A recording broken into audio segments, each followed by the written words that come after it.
So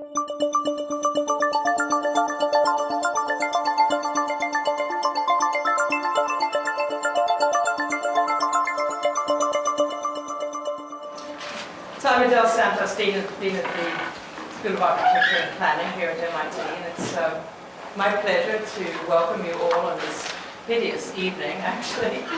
It's great that so many of you came, and I want to thank Mark Gazelbeck, who is sitting here, and Darian Hendricks, wherever he is sitting. And there you go, Darian, for doing this, actually, for coming with the idea, for doing the research and making this event happen. And we're very proud that it's taking place at our school. Just a few words about MIT and the kinds of issues that are going to be discussed today. You know, MIT takes on, when problems are presented, it often takes on the issues with great speed and helpfulness. When the whole issue of women in science arose, for example, it went out of its way to deal with issues of equity. And I think from that period onward, the whole issue of increasing diversity on our campus has been something that's constantly discussed. It may seem that we are rarefied, but the truth is we've looked at the numbers of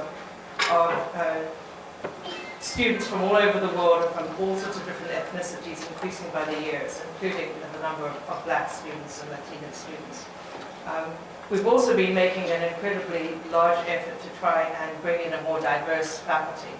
The truth is we do bring in quite large numbers of black faculty in some disciplines, but we have to do a lousy job of somehow keeping them and getting them through the process to tenure, and this is something we're very acutely aware of.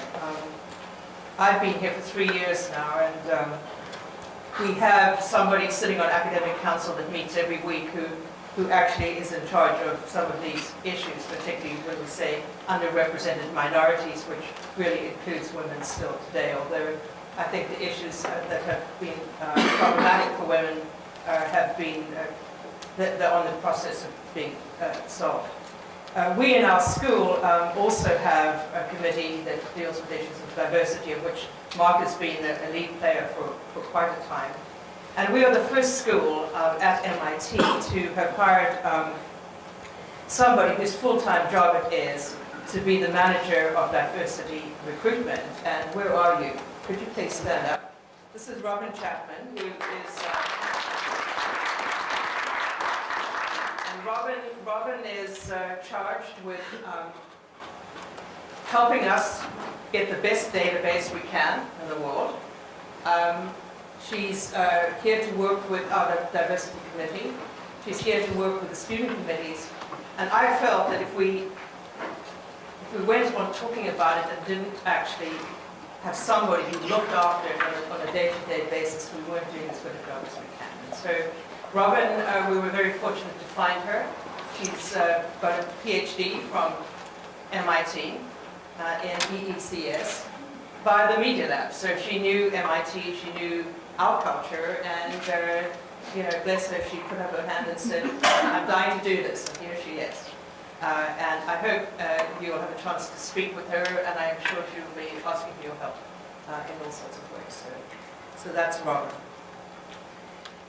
So I would like to now turn to welcoming Ellen Weiss, who received her PhD from the University of Illinois Urbana-Champaign. And she's now a professor of architectural history at Tulane University, and somehow survived the flood and is there actively trying to keep the school together and help build the school. She has received many awards for her work, and she studies the history of African American architects. And one of the people she focuses in on is Robert R. Taylor, who graduated from MIT very early on.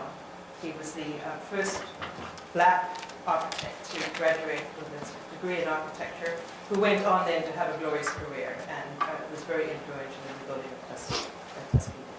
So we thought it was appropriate to start with you, Ellen. And the drawings, as you probably all realize now, of Robert Taylor's thesis we have in our collection, and it's outside for all of you to view, and it's really quite interesting. So with that introduction, welcome and thank you.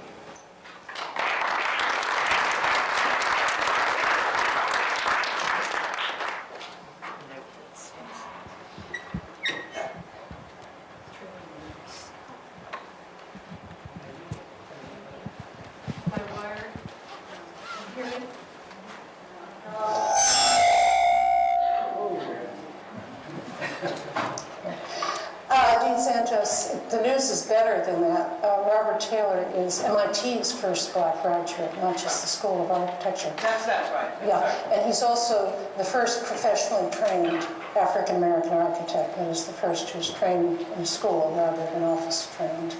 I think that's very significant and quite wonderful. I'm very grateful to MIT for inviting me here.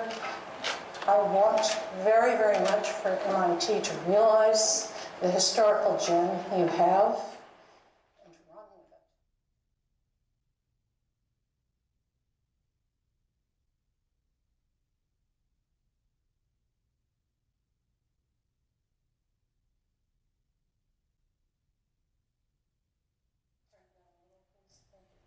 Robert Taylor was the first academically trained African-American architect and MIT's first black graduate, class of 1892.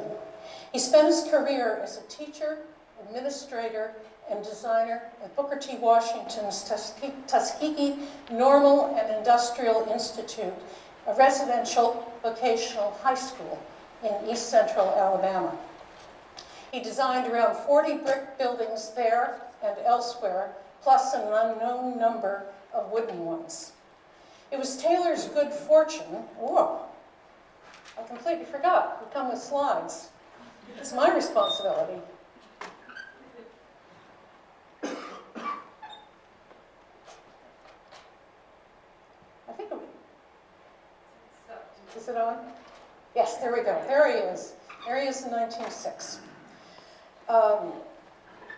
It was Taylor's good fortune to be born in Wilmington, North Carolina, which was a prosperous port town with, before the Civil War, many excellent black builders and some builder architects, both slave and free. During Reconstruction, Wilmington even had black residents on its city council. It was ideally close to being something approaching an integrated city, except, of course, as many of you know, it all erupted and reversed in 1898 with the so-called Wilmington Massacre, but we're not going there. Taylor wasn't there at that time. Robert Taylor's father was a literate mulatto slave, technically slave, whose own white father and master allowed him the personal freedom so that he could prosper as a merchant, carpenter, and contractor.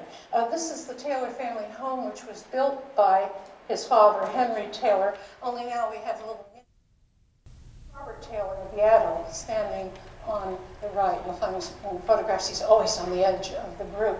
And I wanted to linger on this to point out that the little boy there, who was Taylor's son, but instead he worked as a builder for a year or two and then went north and entered MIT. Taylor's MIT years were a success, as Clarence Williams has shown. He was at or near the top of his class and awarded a scholarship for the second 2 years of his 4-year course. While Taylor's architecture peers, I'm going to go on here, in course 4 were distinctly Yankee, his larger institute class would have been international. A description of the class of the previous year put it this way, there he is at the edge. 67% were light complexioned, 33% dark. 11% wore eyeglasses, and 1 was colorblind, and 50% thought they had mustaches. Taylor would have clearly been among the latter 50% as well as 33%.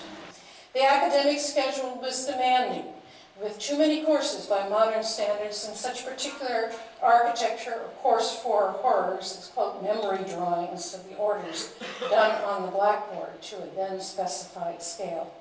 Course 4 had an art-based pedagogy with history lectures with paired slides, weekly supervised trips to the Museum of Fine Arts, precedence research in the library, monthly design problems, and juried reviews. As one student wag put it, whereas in all well-conducted abattoirs the custom is to slaughter before rendering, the process here is reversed and all work is rendered first and slaughtered afterwards. Taylor also learned from MIT's own construction, namely the purpose-designed architecture building that was occupied the year after he left. The Pierce Building is a 6-story industrial structure with a stone and brick mason facade that freely mixes classical, medieval, and industrial elements in a way to suggest that I think suggests aspects of what Taylor would eventually apply at Tuskegee. Taylor's fine thesis, an ideal to own during a lifetime of practice, was a home for Civil War veterans from both North and South. I need to interject a little bit parenthetically right here. Taylor's not MIT's only contribution to MIT. A engineering student named Harry E. Taylor didn't graduate, but was probably enrolled at about this time, arrived at Tuskegee shortly after Taylor did, and stayed there for his entire career. This is something one of the smart students can take on. Taylor was corresponding with Booker T. Washington the summer after graduation while he was a, quote, building mechanic at a hotel on Martha's Vineyard. Washington was recruiting university-educated African Americans for Tuskegee. He also wanted a black architect to design the expanding campus and to prove the race's ability to a watching world. Washington would have seen the young Richard Morris Hunt's 3 large buildings go up at Hampton Institute. Architects, Washington learned, can best articulate an institution's purposes. Taylor then went to Cleveland to begin practice, but soon accepted Washington's lure, arriving at Tuskegee in November 1892. His first Alabama completion was a frame industries building at another school, and he probably also drew the cottage plans and elevations that Washington gave out to farmers who attended the Institute's kind of self-help conferences. Tuskegee was always about outreach, its mission a vast rural hinterland with hundreds of thousands of the very, very poor, usually landless farmers, sharecroppers, tenant farmers. Brick buildings at Tuskegee began with, it was first called Science and then Thrasher Hall, and then the chapel. And inside the chapel, I particularly like this photograph. It's very hard to put photographs inside the chapel. But these are not students, these are the farmers. This is the farmers' conference. And when you think about how these people from the dregs of the bottom of society were invited into what would be the vastest building they probably could ever enter in their lives, most splendid building. And the building was electrically lit. It was the first electrically lit building in the county. I think that we begin to understand the meaning and the significance of this, beyond the fact, yeah, an architect makes it and all of that. Chapel, the Oaks, which is Booker T. Washington's home, Boys Trades Building, and Huntington Hall. There would have also been innumerable wooden cottages, barns, rural schools, and other service structures. Teaching, however, was Taylor's heaviest task. There it is at the edge. Since students had to draw everything they were to make, every trade, steam fitting, plumbing, shoemaking, tinsmithing, tailoring, carriage building, or wheelwrighting, started with plans and elevations because drawing promoted modern industrial processes and was thought, consequently, genuine intellectual growth. Drawing had a racial dimension because it taught planning, or, as they termed it, the executive thinking that slave artisans, who supposedly worked only under strict supervision, were thought to have lacked. Taylor also developed advanced drawing courses for the building trades and a pre-professional postgraduate architecture certificate that he awarded to a wheelwrighting major, the future architect William Sidney Pittman. Tuskegee's army of drawing students probably overwhelmed the teacher, contributing to his 1899 decision to return to Cleveland took 2 instructors to replace him. In Cleveland, Taylor worked for a white architect with some Rockefeller commissions and then on his own. But he kept Tuskegee as a client. From Cleveland, he did the Girls Industries building, and here it is more recently, but not now, which was called Dorothy Hall. The Lincoln Gates, and that's actually Dorothy Hall and the chapel behind it.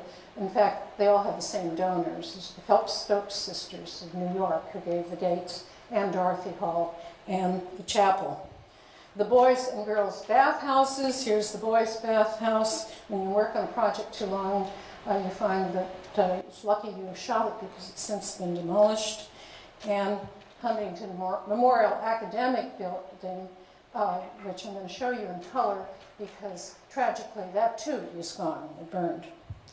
Taylor returned to Tuskegee around 1902, but now as director of Boys Industries.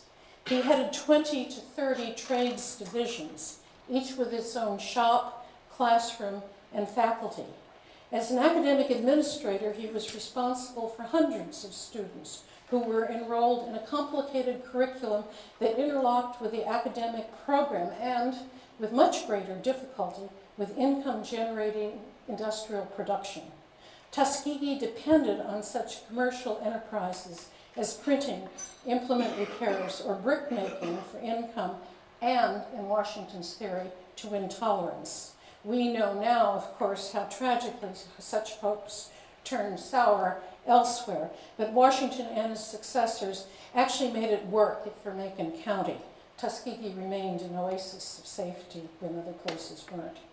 Tuskegee also projected a quasi-utopian image to the northern philanthropists that it was courting because it fed, clothed, and sheltered itself with its own skilled hands while preparing students to go out and do the same for others.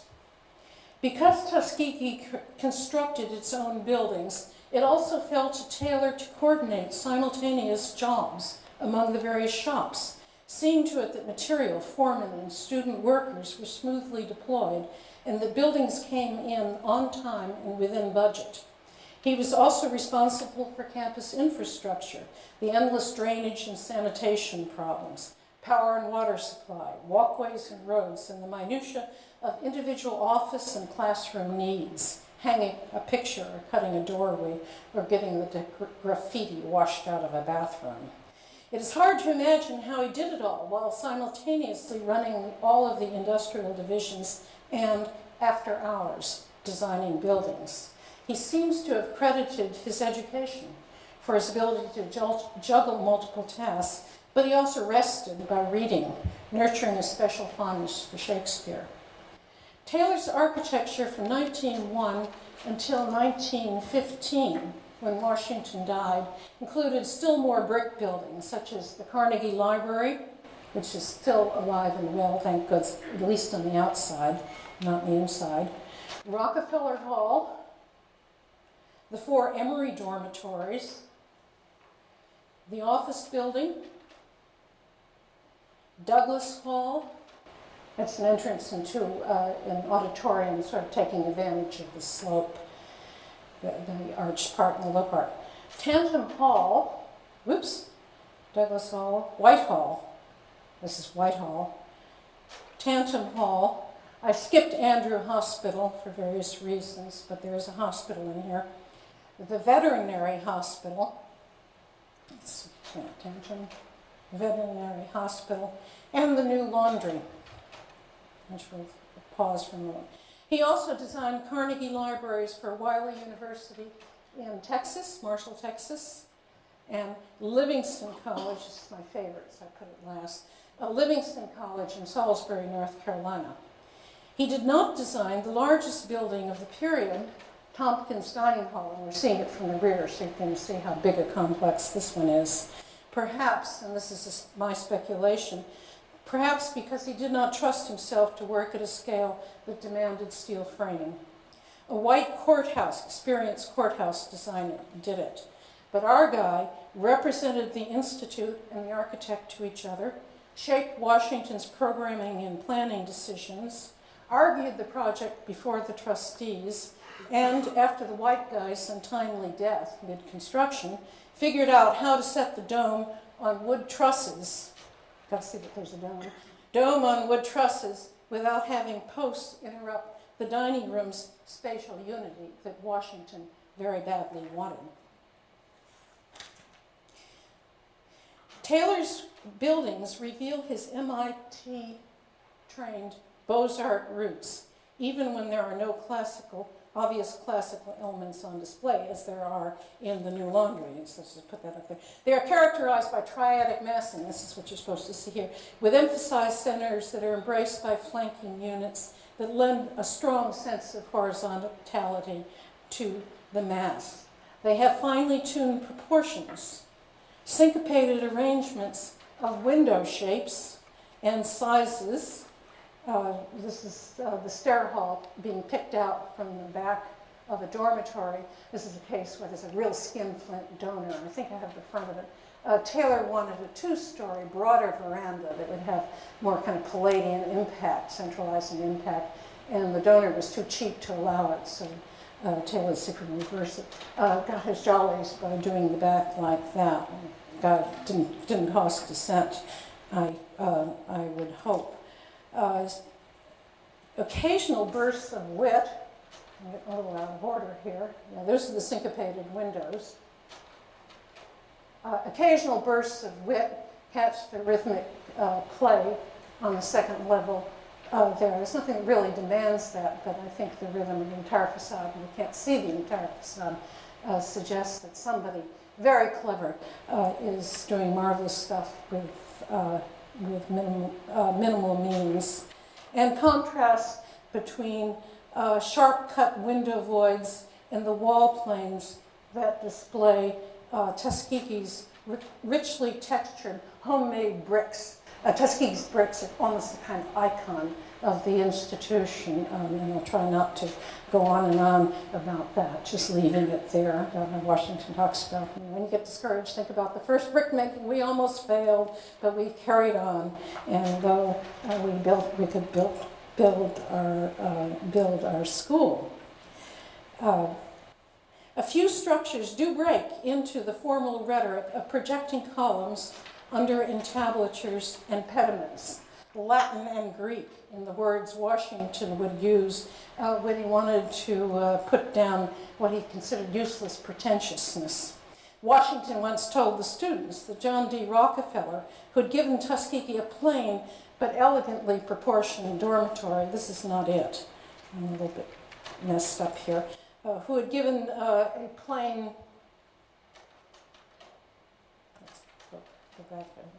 let's leave it on this. A plain but elegantly proportioned dormitory always used words of one syllable rather than two, or two rather than three. Rockefeller used no Latin or Greek quotes, and he was the richest man in the world. Full-blown classicism on early 20th century Negro buildings also raises thorny critical questions. The classical portico on Tuskegee's Carnegie Library, and this is what we want now, here's Tuskegee's Carnegie Library, appeared the same year that the new Alabama Constitution stripped most black people of the vote.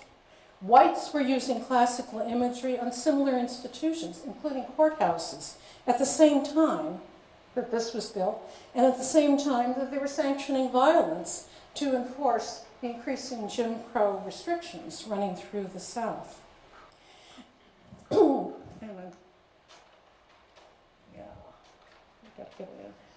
During the 1920s, Taylor partnered with a younger Carnegie-trained black architect, Louis Pursley, on still more Tuskegee buildings. The Chambliss Children's House, there's the center of it right there. Sage Hall, James Hall, and a quad for the new college department with a larger science building and a new library building. Here, much larger facilities and more normative and perhaps less interesting to us. You have to get into at least some of them. This is Logan Hall, which actually combines a gym and an auditorium in one space. with a stage at the end, and underneath the stage is a swimming pool. This became a neighborhood cultural center with first-run movies and famous musicians who would travel through the White Town. White Tuskegee could never afford anything like this. Tuskegee was really triumphing over the town itself. Taylor and Pursley also did substantial structures elsewhere. This is at Selma University in Selma, and I can't show you, and it's just as well because it really is pretty ugly. A 64,000 square foot, 7-story, colored Masonic temple, cum office building that was also the social center of Birmingham's black elite through the age of segregation. Important building. I haven't seen it yet. I don't have a decent photograph of it. Most Taylor and Pursley buildings were contracted to the black-owned Wyndham Brothers firm in Birmingham, a company in which Taylor was invested. Taylor seems to have inherited his father's business acumen and had many investments in little businesses on the side, about which I wish I knew more. He sent 5 children through college. Throughout his life, Taylor's personal reticence and tact served the cause of interracial diplomacy. He traveled often to New York to meet with trustees or donors. In 1923, he was the ranking administrator on campus when the Ku Klux Klan paraded through. The Klan was trying to intimidate the Institute into accepting white medical staffing for the adjacent Veterans Administration Hospital for black patients. Taylor stared the Klan down, while Tuskegee's principal, Robert Ursa Moton, and the NAACP were negotiating the issue in Washington, D.C. Tuskegee won. Taylor helped investigate the refugee camps for African Americans displaced by the 1927 Mississippi River flood, concluding that those in which blacks shared in the management were far better than those in which they did not. His diplomatic skills joined his educational vision and design talents in 1929 when he traveled to Liberia to help found the Booker Washington Institute. Taylor analyzed Liberia's agricultural and industrial potential, outlined a curriculum to support it, advised on governance and staffing, sketched a campus plan, and designed a few buildings. He then capped the trip and his career with a grand tour of Europe. In 1932, the 64-year-old, and I don't know that he's 64 there, but just deal with it. The 64-year-old Robert R. Taylor suffered a massive heart attack. He was visiting his son in Chicago. He retired shortly thereafter, returning to Wilmington so he would not embarrass his successor. There he lived a gentleman's life with a townhouse. I don't know that he did it. I think probably he did not, but we need to learn about that one.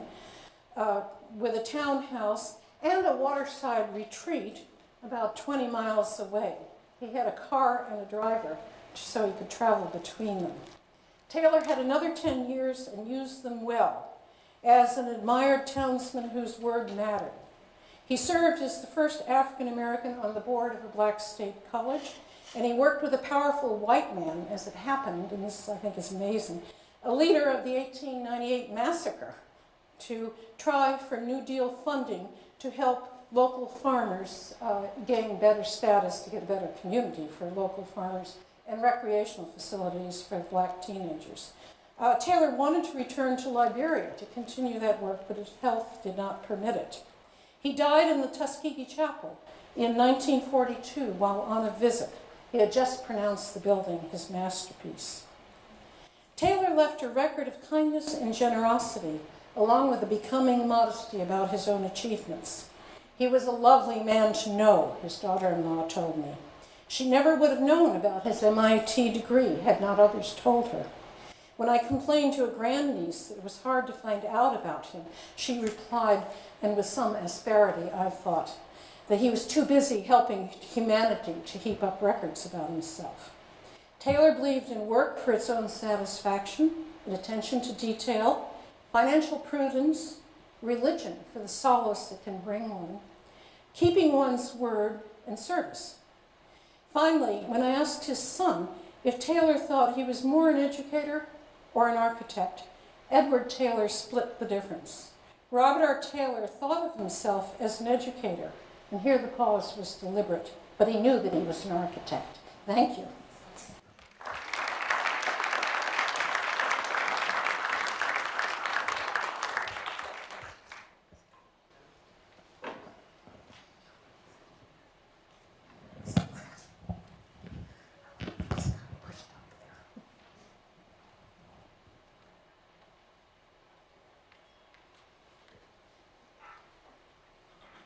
Thank you, Evan, for that talk.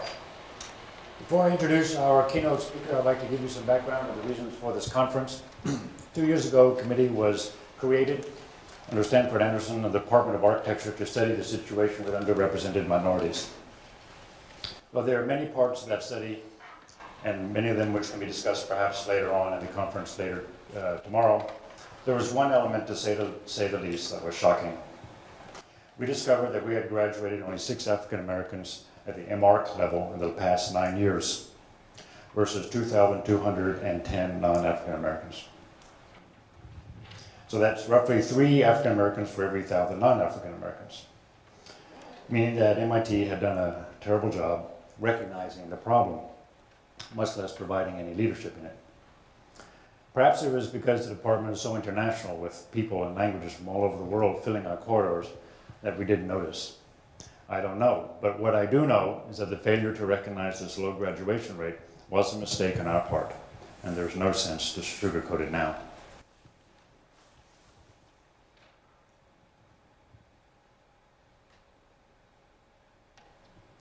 The graph I show here is roughly the graduations in the last 100 years.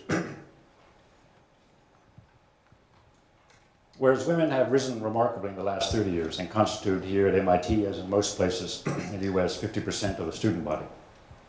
The story of the African American students is not so rosy, or even so promising. We graduated no more African Americans today than we did in the late 1950s. In fact, given the bump in the late 60s, so you can sort of see there's a little bit, goes up in the 1960s and early 70s, in which there are several alumni here in the audience. We can say that we're doing perhaps even worse than we did in the 1960s, after 50 years. Now, I don't know if other schools are facing similar situations. I do suspect so, but that doesn't change the message that we have for you here today, which is that the first step to change is certainly to recognize our own failures, and this we have to do quite publicly. It is the first step to rebuilding trust. Part of the reason for this conference is therefore to learn how to speak of the problem. And it's not necessarily an easy task. I, for one, had to learn how to do it myself. And it began when I talked with David Sledge, who is coming in from Georgia, stuck somewhere, I think. There he is. He was an SMRTS student some, 5 years ago, something like that. And I asked him one day out of the blue what it was like to be the only black student in the department. And he answered that it was the first time anyone here had asked him that question at MIT.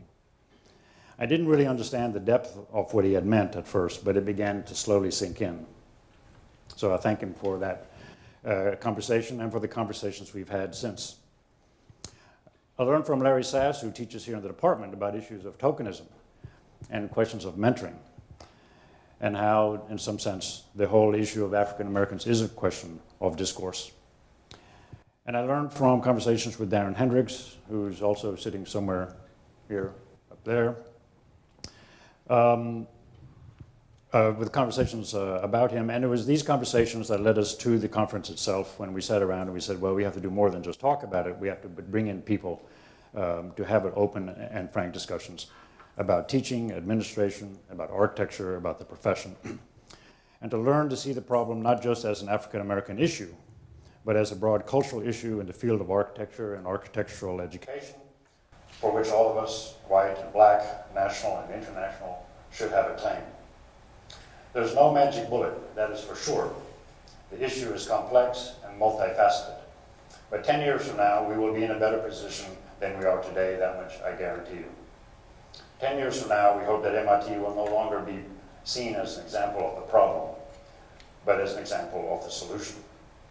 The chairman of the Department of Architecture, Young Ho Chang, who is somewhere over there, Dean Del Santos, Provost at Colbert, and others at MIT's administration have committed MIT to understanding the problem and to working with us on this issue. So on these two notes, which are the note of honesty and of optimism, I would like to introduce our keynote speaker, Ted Landsmark. He's known nationally and internationally for his commitment to the questions of architectural education and as a spokesperson of the African American cause. He's the director of the Boston Architectural College, located just across the river in the Back Bay, and I'm glad he didn't get swept into the river walking over here. He's received fellowships from the Museum of Early Southern Decorative Arts and National Science Foundation. He serves on the editorial board of the magazine of Boston Architecture Boston. Landsmark also serves as a trustee to numerous arts-related foundations, including Boston's Institute of Contemporary Art and the Museum of Fine Arts. Ted, welcome to MIT.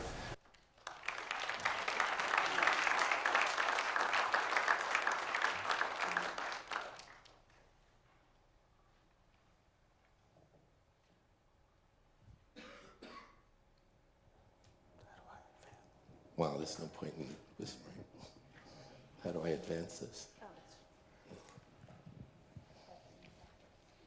Okay.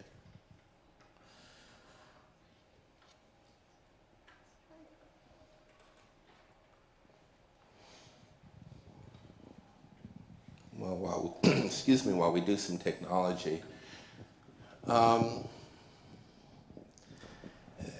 I've served as president of the Association of Collegiate Schools of Architecture over the course of the past year, and in that capacity I've had an opportunity to get to about 70 of the accredited architecture programs around the country, of which there are now either 116 or 117. And we'll talk about that differential towards the end of my comments.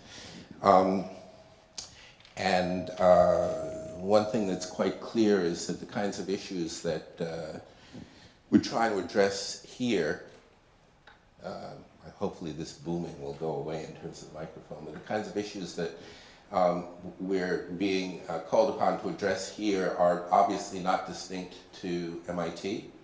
I taught here in the Department of Urban Studies and Planning a number of years ago, back in the late 70s, at a point in time when a lot of these issues were being raised. A lot of us talked about them at the time. A lot of us tried to do something, but the issues have not gone away, as I think everyone knows. I'm going to talk a little bit about race and architecture. I'm going to talk a little bit about architectural education as a broader context for trying to understand some of the issues that we need to address if we're going to be specific about developing some solutions for the issues in race and architecture. And I also have to talk just a little bit about the practice of architecture and the profession thereof. As I think many of you know, the BAC is a practice-based learning institution, so all of our graduates have to work 3 years in firms before they can graduate, and as a consequence, I get to see a lot of what's going on in firms these days. And what's going on in firms, to a large extent, I think, replicates or echoes what has gone on in schools. I should also note that ordinarily, when I've been called upon over the course of the past year to try to discuss these issues, the conversation is with American Institute of Architecture groups or various licensing groups such as NAAB, which means that ordinarily I'm speaking to audiences that are 98% white and usually about 70% male. And ordinarily those groups are groups that have to be persuaded that some form of diversity is a good thing, that they need to think about and address, because by and large, if there is any American profession that has gotten away with a kind of benign neglect of diversifying itself over the course of the last 30 years, it's architecture. Law addressed these same issues 30 years ago, medicine addressed these same issues, business schools address these same issues, they develop solutions, and when you go into those kinds of schools, you see a very different student and faculty makeup than one sees in design schools. So change is possible, but it's only possible in the context of a broader cultural and professional set of changes. And whatever MIT elects to do will be very important and useful, because MIT is clearly viewed as a leadership, as a leader within the field of architectural education. But you're also taking on an entire profession which has elected to a very large extent to ignore these issues completely. There are about 100,000 licensed architects in the United States at this moment. That's a convenient number because it helps to get to percentages very easily. It's probably closer right now to about 102,000. Of that 100,000, as far as we've been able to tell, 1,571 are African American. And of that 100,000, 186 are African American women out of 100,000. The upcoming issue of Architect Magazine, as far as I know, is doing a cover story. I don't know if it's out yet. Okay, I haven't seen that. But this conference was reported in Architecture Record, and Architect Magazine has taken note. The magazines took note of this 30 years ago too, and they didn't do much about it. The hope is that at this point these numbers will change. The Cambridge School of Design that I'm referring to, actually I have a more updated number.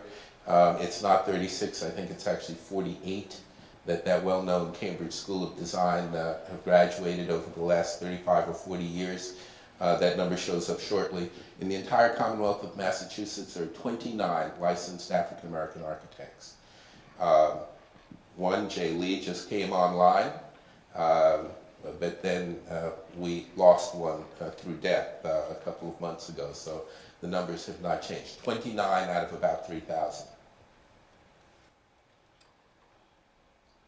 Oops. Get this to go back. This slide I normally have to put up for my wide audiences.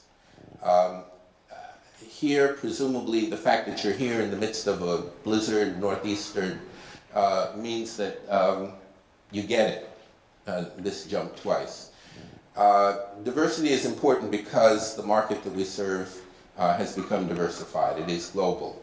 And as long as the American architecture profession purports to be in a position to understand the cultural, ergonomic, aesthetic values of most of the world, and is a profession that remains with only 1.5% African American participation in that profession, we can't really hold ourselves out to be the kind of profession that can really serve the world very effectively.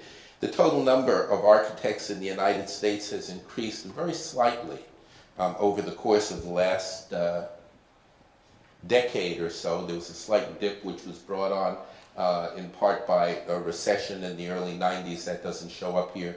But the actual numbers of architects in the United States have not changed dramatically. Here's the why is this important question.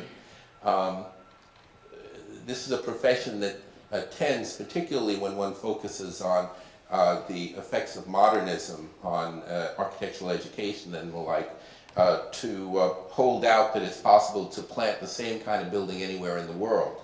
But in fact, there are many of us who believe that that does a disservice to the clients in those varying parts of the world. And what we found is that certainly from a marketing point of view, and this is what I always have to explain to firm principals, being a more diverse firm opens more opportunities for that firm.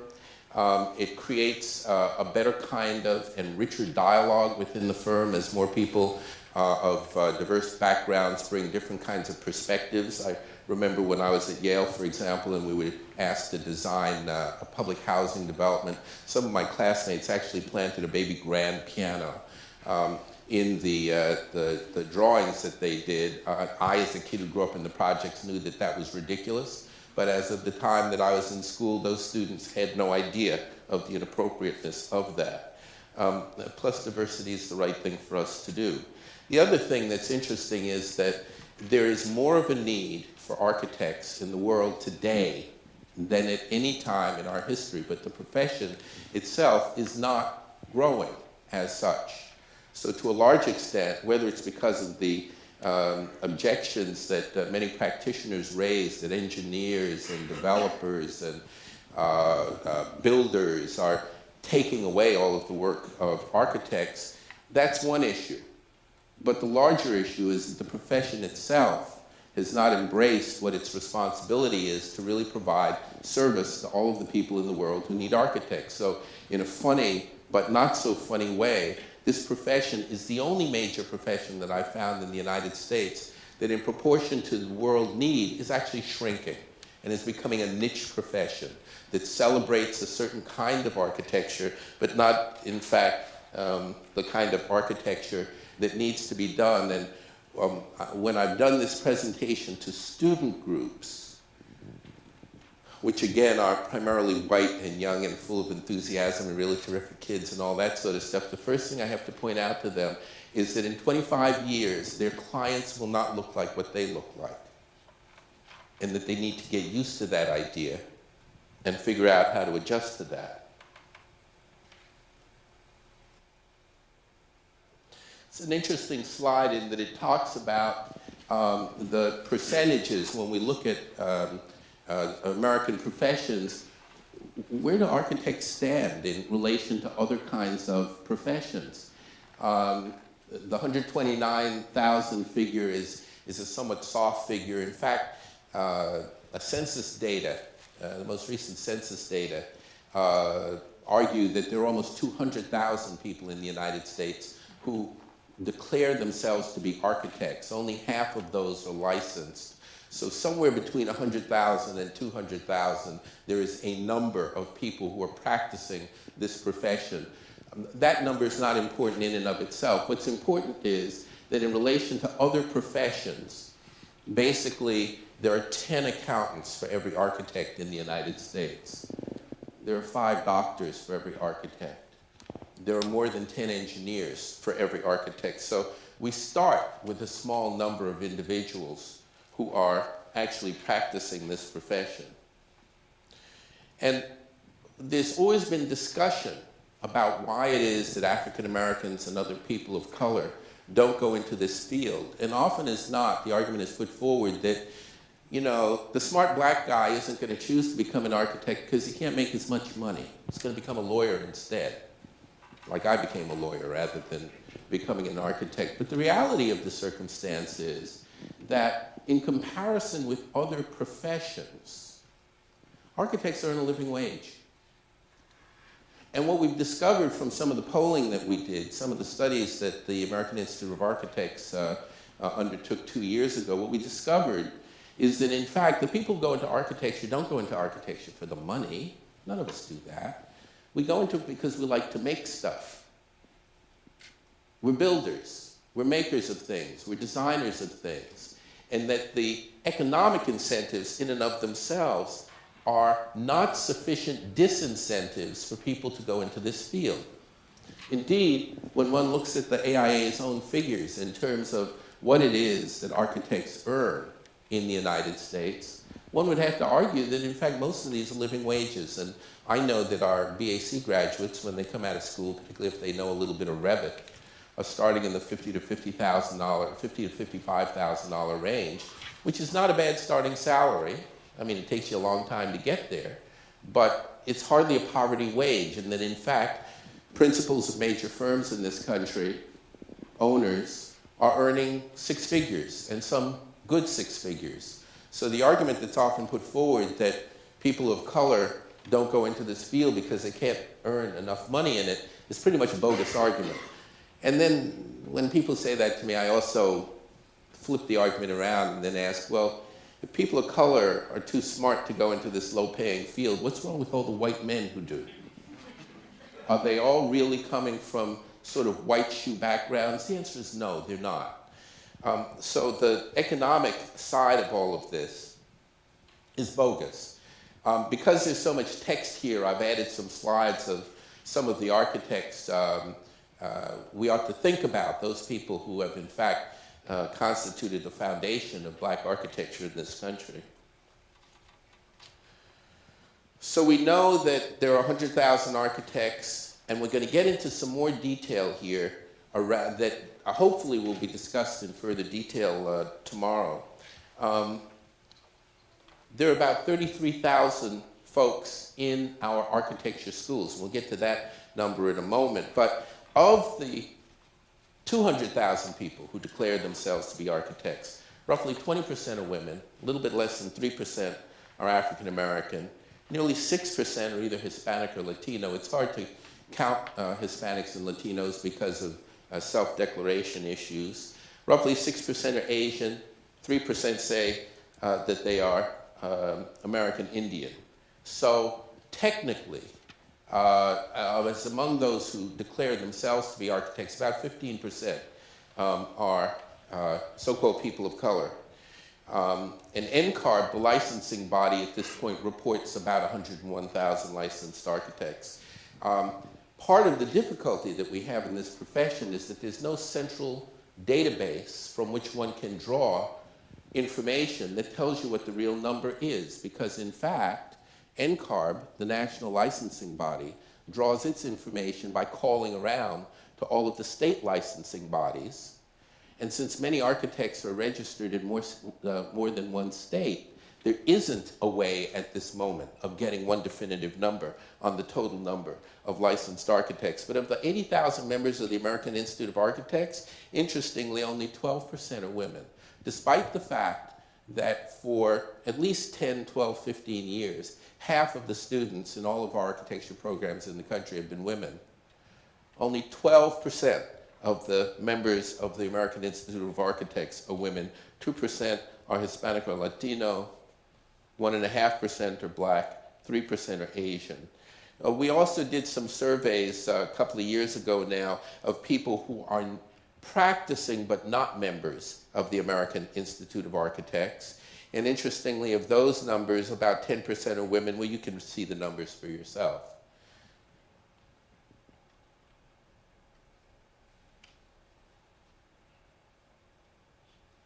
Architecture school graduates are interesting as well.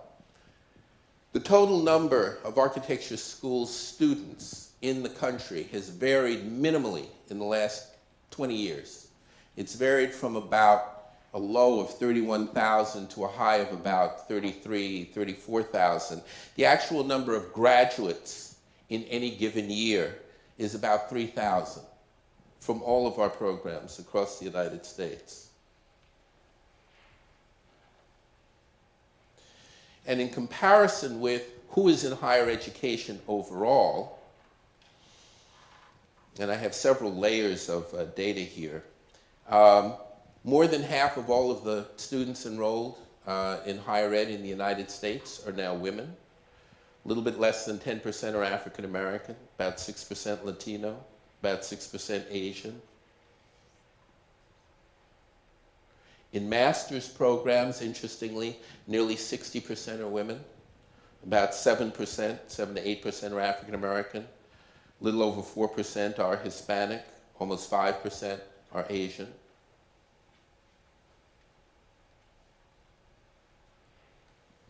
And as among those getting master's degrees in this country, only about 2% of all master's degrees that are awarded in the country are awarded in architecture. The vast majority are in business, engineering, law, healthcare. This does not count education fields where there are huge numbers of individuals getting EDDs and PhDs. But as among traditionally defined professional degrees, architecture amounts to only 2% of all of the degrees that are awarded in any given year. So of our 33, almost 34,000 architecture students, a little bit less than a third would be considered minority. And as you break it down in terms of levels of programs, and these numbers start to get particularly interesting for us, in pre-professional degrees, there were only 116 African American graduates of pre-professional degrees in 2003, which was the most recent year we had data on this. In our BArch programs, there were only 116 graduates from BArch programs nationally in 2003. In our master's programs, there were only 40 graduates of MArch programs in 2003 who were African American. And now we get to the really hard stuff, which is to say, where are those African Americans coming from? And it turns out that 37%, according to data that's been developed by Dennis Mann and Brad Grant through the University of Cincinnati, 37% of all African American architects hold at least one degree from an historically black college or university. That means that of the 117 programs that are now accredited in the country, the 7 HBCUs are turning out 37%, or roughly 5% of all of the programs in the country are turning out nearly 40% of the African American graduates. So what are those schools?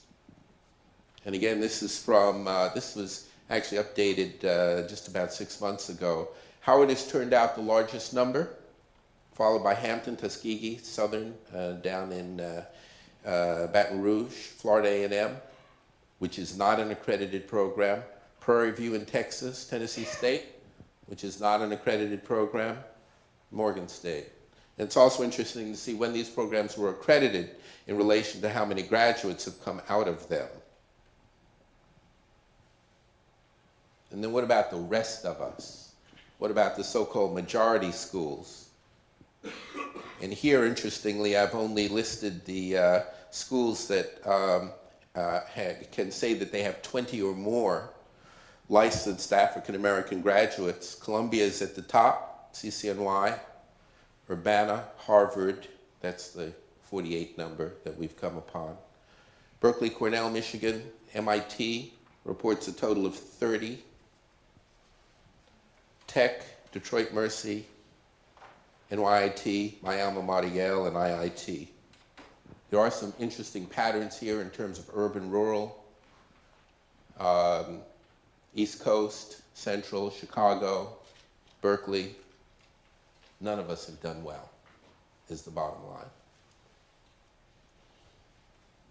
Back in 1968, Whitney Young, then head of the National Urban League, made a speech to the American Institute of Architects National Convention. He chastised the profession because in 1968, only 1% of all the licensed architects in the United States were African American. Today, we've gotten it up to 1.5%. We are almost certainly the worst profession in the United States for having made any kind of change over the last 40 years. And I hate making reference to this particular image, but it's true. If we were to triple the number of African Americans who graduated from our programs over the next decade, we'd still only be up around 10%. And the fact of the matter is that most of our programs aren't anywhere close to tripling the numbers of our graduates. So the fact of the matter is that there is every probability that unless we take radical steps, someone else 15 years from now will stand at this platform and will be able to use exactly the same slides with minor updates.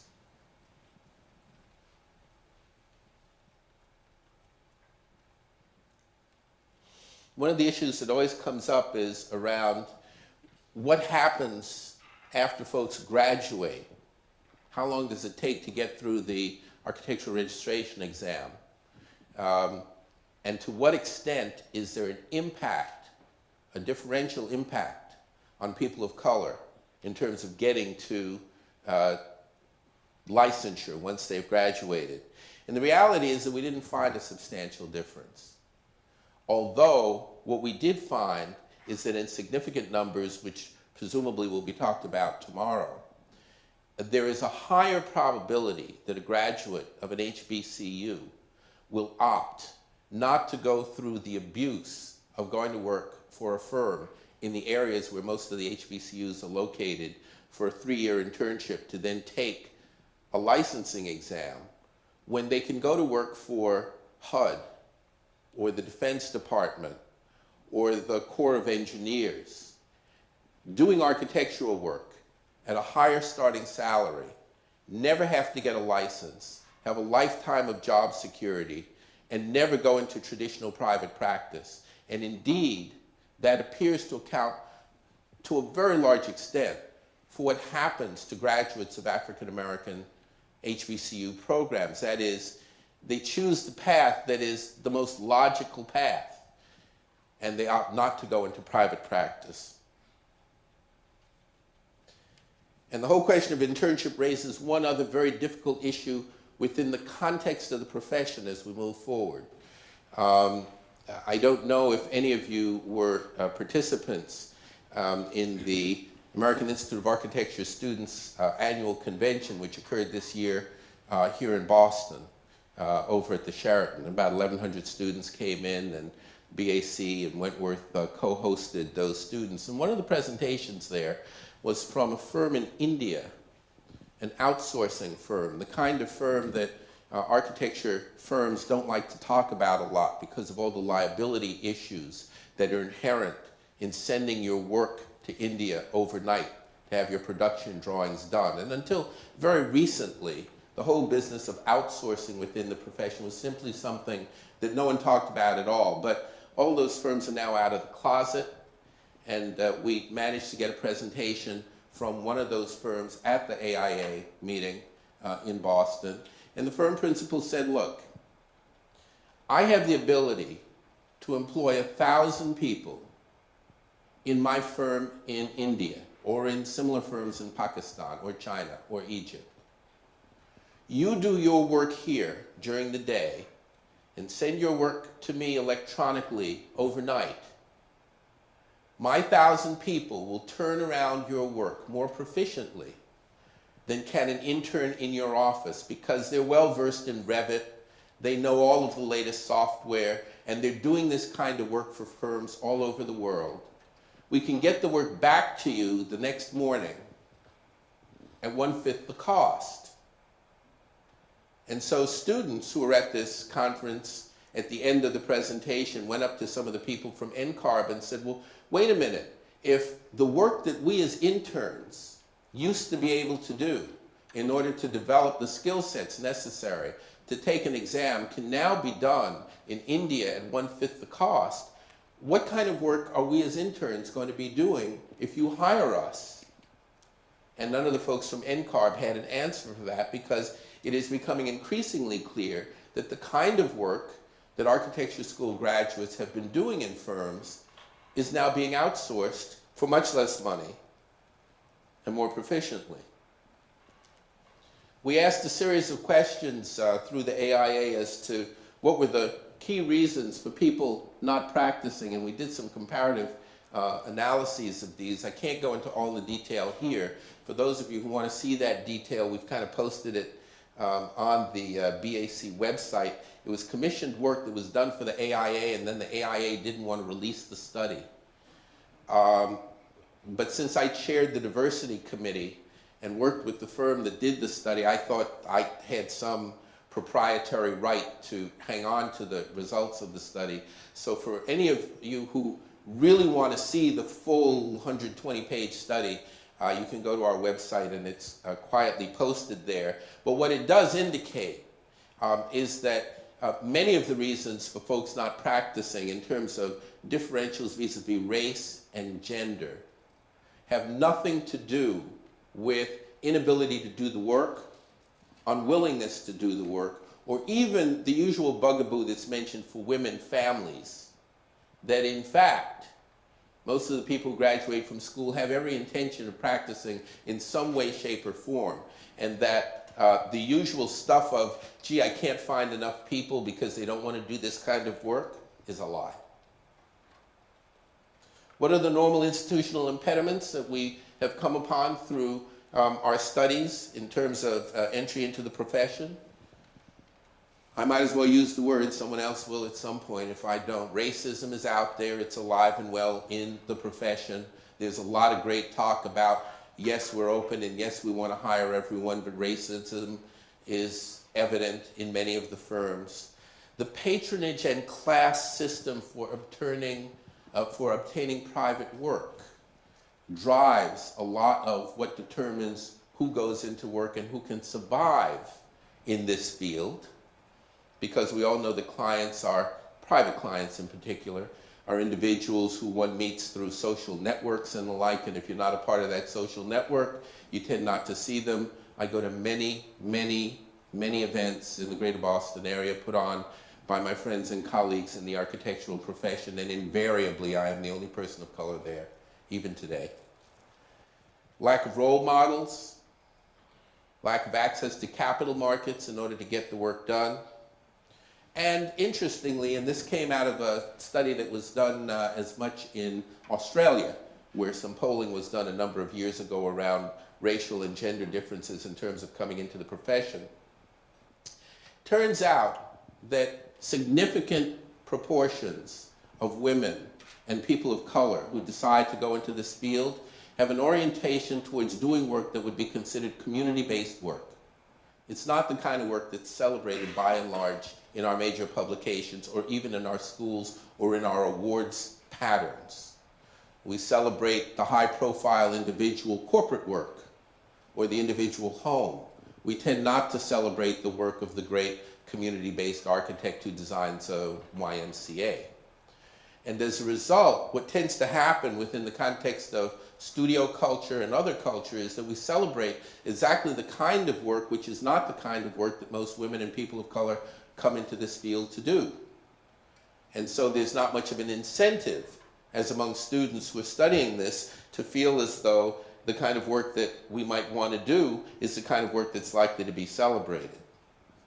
Let me also note, again, in the context of the wider profession, what the key issues are that deans, and these are American deans, view as the key issues that are coming up in terms of both education and what's happening in practice at this moment. And these are interesting issues. Interdisciplinary design, effective design, and communication. Finally, there's a recognition that many, many architects are wonderful designers, but totally unable to express themselves in any form other than graphically. They can't write, they can't speak, they can't present. And architecture firms are increasingly saying, we'd like to have some people here who know how to present their work as well as producing it. Sustainability, of course, technological growth, human health and safety, and issues around licensure. And let me just say that the licensure issue was viewed as somewhat abstract for me until last week, when I found out that the Canadian equivalent of NCARB, our American licensing group, has just collapsed. The 4 major provinces that represent about 3/4 of all of the architects in Canada have decided to withdraw their support from the Canadian equivalent of NCARB, and in doing that, they've decided that they're now going to write their own provincial exams. And I've shared that information when I got it with the NCARB folks just 2 or 3 days ago in Philadelphia, and they hadn't heard it yet, but clearly that's going to have some ripples and repercussions for things like international reciprocity of licensure and the ability to work across national borders generally, and the fact that certain American states like California and Texas have been moving in that direction anyway. So the question is, what are we educating our students for if we're thinking that they're going to become licensed at some point, if the very structure of licensure seems to be collapsing? And that's something that remains to be answered. BIM, that is Building Information Modeling, for those of you who aren't in the middle of it, and performance-based software integration, the whole set of issues that comes up around embedded intelligence in design software. Suburban and urban growth, increasing globalization, design-build processes, project delivery, talent shortages we'll come to in just a moment. But I have to say that having visited nearly 70 programs in the United States, most of our schools are not talking about BIM at all. We do talk about growth issues, we do talk about globalization, but one is hard-pressed to go to an architecture school that's talking about design-build processes. They're out there, but few in number.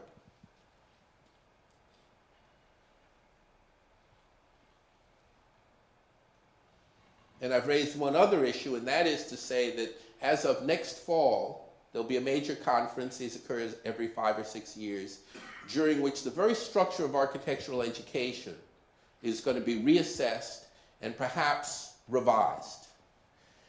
And as we've started talking about all of this stuff, I remind folks that the last time we had one of these conversations, which was only 4 or 5 years ago, things like BIM and integrated practice and Revit and outsourcing and work sharing were not discussed at all.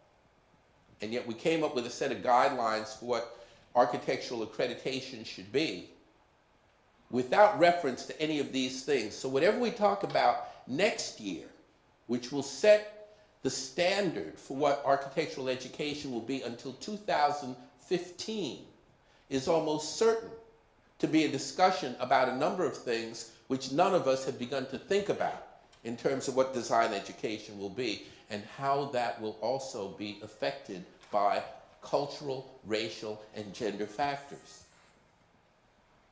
I always like to ask, what are the skills that we really bring to the architectural process? What is the value added that any architect brings to a client? How does one change a slide if it doesn't want to change?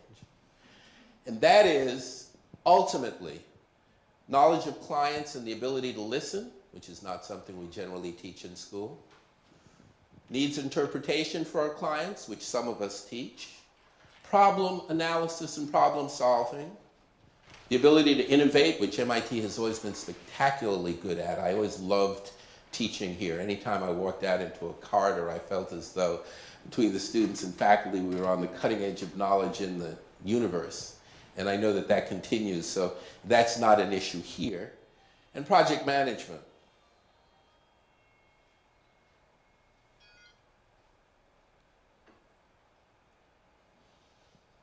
And I have to go through this list because as we talk about globalization and its impact on education generally, there is a poll, I think they finally wrapped it up, that was done by the European equivalent of the Association of American Schools of Architecture. And what they asked was, what is it that firms in Europe are looking for in design school graduates? And it turns out that what they found is very similar to what the American Institute of Architects has also found in its own polling. Number 10 on the list is the ability to develop transdisciplinary understanding. 9 is the ability to learn. 8 is the ability to evaluate evidence. 7 on the list is design skill. 6 is the ability to apply knowledge that one has obtained in school to practice. 5 is the ability to create designs that satisfy aesthetic and technical requirements. 4 is the ability to work with a high degree of both autonomy and collaboratively. 3 is the ability to work in interdisciplinary teams. 2, interestingly, are the personal and social skills in expression that enable one to interact with a client. And number 1 has nothing to do with design as we traditionally understand it. Number 1 is the ability to have critical thinking and analytical skills.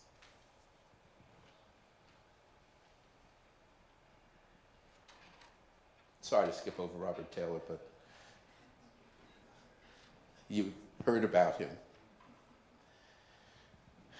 We also need to think about what it is that comes out of our schools, because there's a panel tomorrow that will be talking about education and how we go about assessing quality in the schools. Obviously, great faculty and resources. Innovative academic depth, again, not an issue here. Design within a rigorous curriculum, not an issue here. Excellent students, not an issue here. But there are a bunch of things that throughout this contextualizing of what it is we're training for, there are a bunch of things that we have to ask. Why is it that people of color have been excluded from all of this learning? What's going on? What is the problem here? And we've listed some of the impediments, and we also know that there have been many initiatives that have been put in place over the course of the last 30, 40 years. Ford Foundation invested millions of dollars in conjunction with the American Institute of Architects, starting in the late 60s and into the early 70s in supporting scholarships. I can look around this room. I will do this because I have to do this periodically. Are there any people in this room who know anyone who got one of those Ford AIA grants who became an architect? No. The point is that millions have been invested in efforts and initiatives that no one bothered to track the effectiveness of. So we did a lot of feel-good things. And those feel-good things got us from 1% to 1.5%. And that clearly hasn't been good enough. So the recommendations that have been put forward to try to change all of this include increasing public awareness of what architecture is. I mean, let's face it, most people have no idea what we do. Ensuring adequate resources, that usually means scholarships, but it also means other kinds of resources. Increasing the visibility of architects of color, hence the images I've included here. And expanding the nature and diversity of leaders within the profession, growing people and putting them out front so that more people know about the work of a Mel Mitchell or Robert Coles. Improving licensure rates and developing mentoring programs. And part of what we realized is that there are not, if there are only 1,571 African-American architects in the United States, they can't all be mentors as such. So it means we've got to find different kinds of mentors to step out. I am not, for example, a licensed architect. And yet I've won the AIA's Whitney Young Award for my work in this field because I believe in architecture.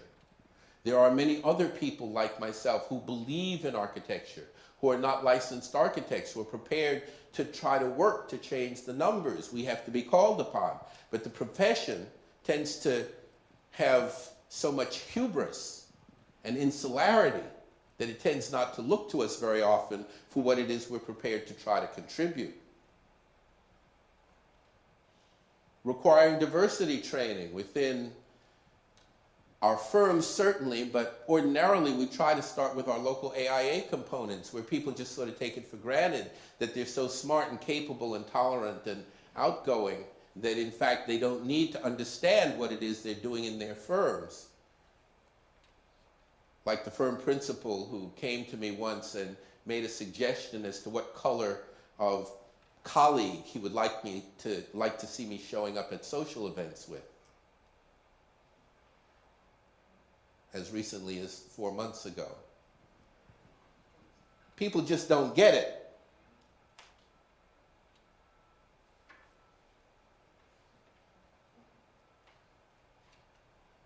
And then finally, a set of more specific recommendations that we're working to develop that hopefully people will talk about here and elsewhere. One of the things we realized is that by and large, the folks who go into this field have been exposed to it fairly early on, without regard to race or gender. Someone in the family was involved in construction or had a hardware store or took them to Home Depot a lot to do minor repairs around the house. It's something that people are familiar with, and we need to start earlier than high school to begin to introduce folks to things. Corporate involvement of design supply companies. It struck me that in many respects, the easiest way to do outreach would be to set up a card table out in front of a Home Depot or a Lowe's in a community of color and have your school sit there and say, this is what it is to be an architect. We want you to think about coming into this. Recruiting design school faculty of color from fields other than from the 1,571 licensed architects. They can't maintain practices at the same time that they're in a classroom teaching. You're asking us to do too much. Giving voice to students of color in design schools. I see one of my recent graduates here, Brandy Brooks, who now runs the Community Design Center of Boston. When she was in school, we saw to it that people knew who she was. And all of our schools have to do that. Promoting a broad diversity of opinions within private design firms, which doesn't happen a lot these days. monitor the government and foundation diversity programs that exist at this moment to raise the question of whether they're just feel-good efforts or something that really has an effect, and acknowledge and support the cultural globalization of design practice. And that means recognizing that while our schools and our firms are not necessarily up to speed with the diversity of design, the reality is practice is. And finally, there is a major effort that's being made at this moment, finally, is among the architectural organizations to do what has happened in law and medicine for the last 30 years, and that is to develop systematic data tracking so that one knows who's enrolled in our schools, what programs they're in, who graduates, who goes into IDP, who takes the ARE, who becomes licensed where. At this moment, again, there's no centralized data source that enables us to know all of that. And literally within the last few weeks, the collateral organizations that oversee architecture and architectural education have finally begun to ask those questions and to develop a unified data tracking system. And there are a bunch of questions that we hope that this data tracking system will finally help us to answer.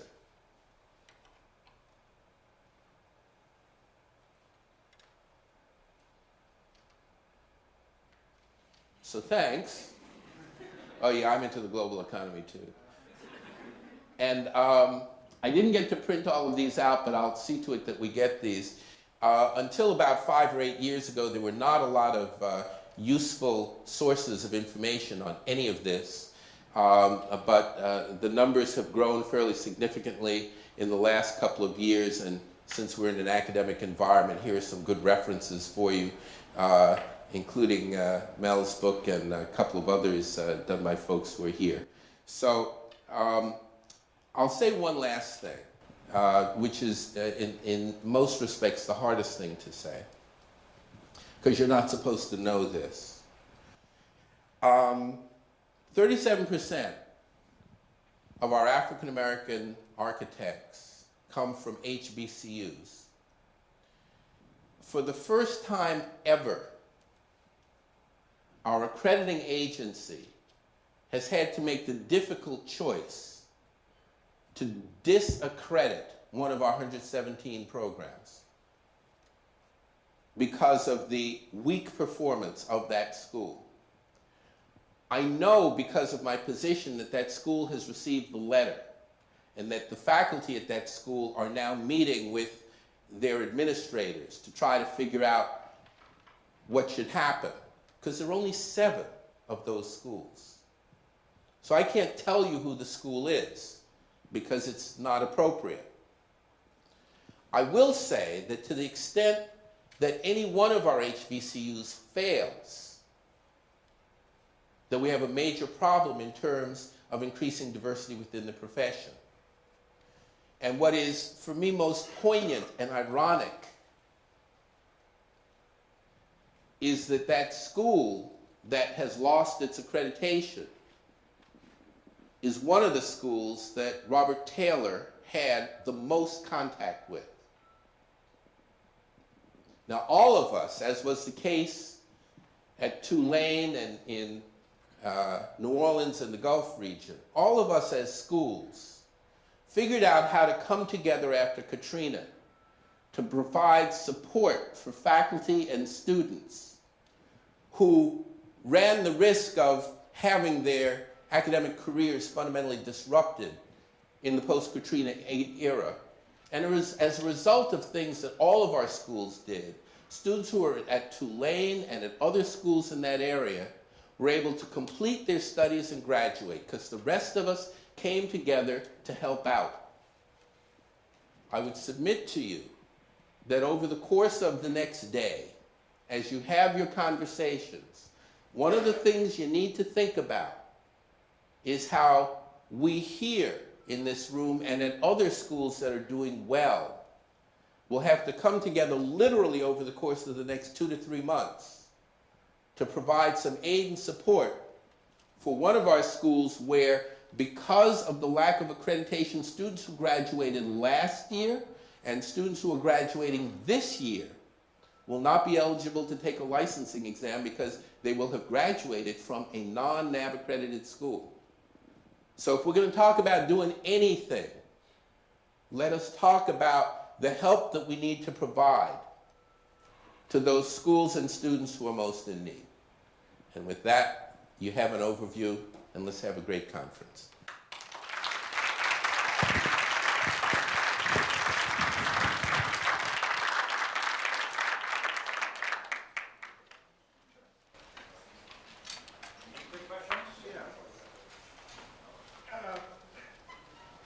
Ted, my friend, You can introduce yourself.